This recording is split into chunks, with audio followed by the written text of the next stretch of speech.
बोलिए सच्चिदानंद भगवान की जय हो।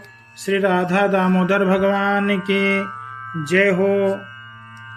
20वां अध्याय श्री कार्तिक महात्म्य।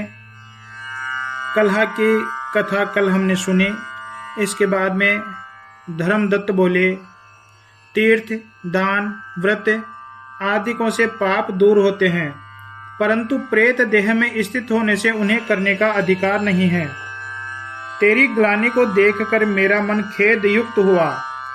तू इतनी दुखी है, तेरे उस दुख को दूर किए बिना मेरा मन सुखी न होगा।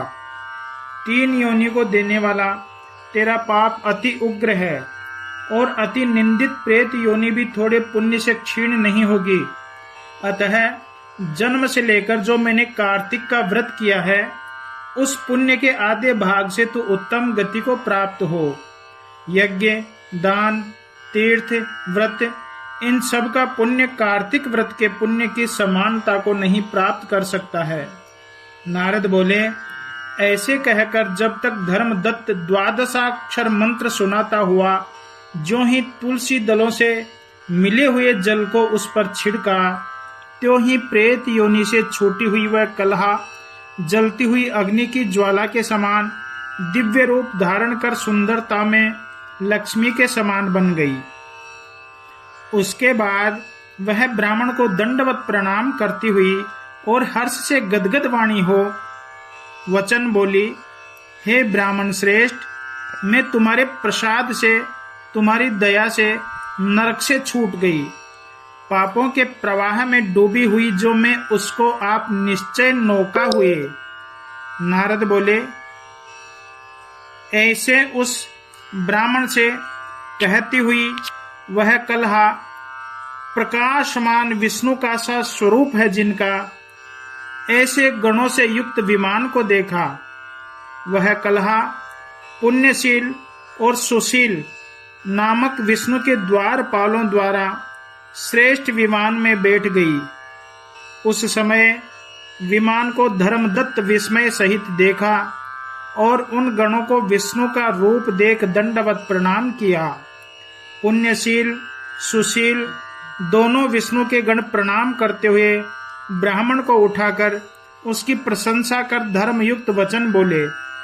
गणों ने कहा, हे द्विज श्रेष्ठ, तुमने बहुत अच्छा उपकार किया है और विष्णु की भक्ति में सदा रत हो, दीनों पर दया करने वाले हो, धर्मज्ञ और सदा विष्णु के व्रत में तत्पर हो। बालकपन से आज तक तुमने जो उत्तम कार्तिक का व्रत किया, उसका जो आधा फल है, उसके देने से ही इसका 100 जन्म का संचित पाप नाश को प्राप्त हो गया है।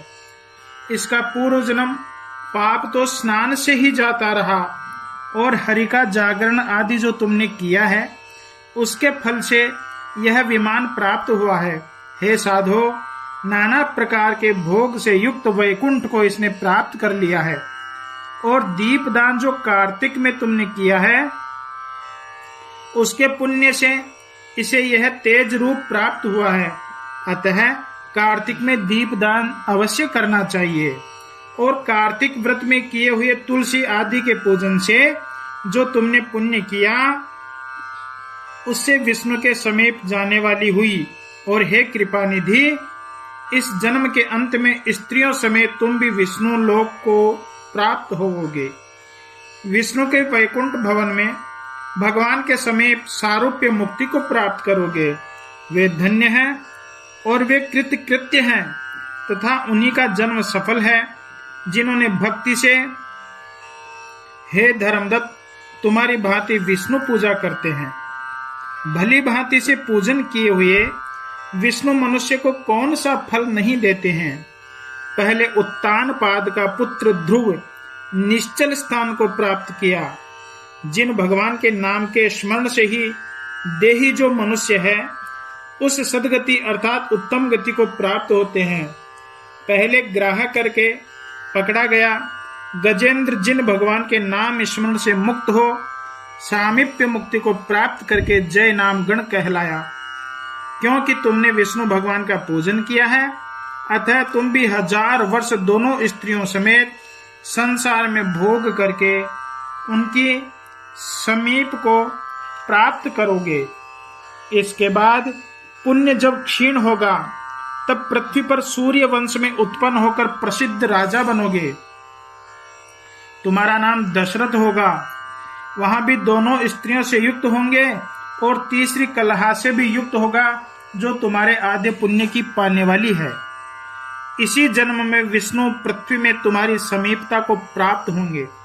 तुम्हारे पुत्र होकर देवताओं का कार्य करेंगे। विष्णु के प्रसन्न करने वाले इस कार्तिक के व्रत से न तो यज्ञ, न दान और न तीर्थ ही श्रेष्ठ है, अर्थात यह कार्तिक का व्रत सब यज्ञादिक से श्रेष्ठ है। हे विप्रेंद्र, तुम धन्य हो। तुमने यह भगवान का प्रसन्न करने वाला व्रत किया। जिस व्रत के आधे भाग के फल को प्राप्त कर कलहा हमारे द्वारा मुरारी जो श्री भगवान हैं उनकी समीपता को प्राप्त कर लिया। ओम सच्चिदानंद रूपाय विश्वोत्पत्त्यादि हेतवे तापत्रय विनाशाय श्री कृष्णाय वयं नुमः।